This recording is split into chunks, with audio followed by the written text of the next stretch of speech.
Pemirsa, dikutip dari kantor berita Antara, pejabat Humas Pengadilan Negeri PN Jakarta Selatan, Ju Yamto mengatakan sidang digelar secara tertutup untuk umum lantaran menyangkut kesusilaan.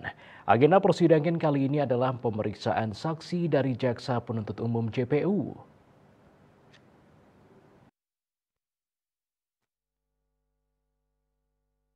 Hakim ketua yang memimpin persidangan yakni Hendra Yuristiawan. Kemudian hakim anggota terdiri dari Richard Edwin Basuki dan Kami John.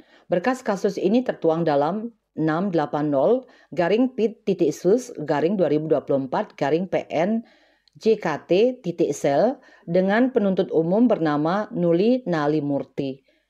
Direktorat Reserse Kriminal Umum Ditreskrimum Polda Metro Jaya telah menetapkan Mario Dandi Satrio 20 tahun sebagai tersangka dalam kasus pencabulan terhadap AG 15 tahun pada Senin 3 Juli 2023. Kepolisian kemudian menaikkan status kasusnya dari penyelidikan ke penyidikan.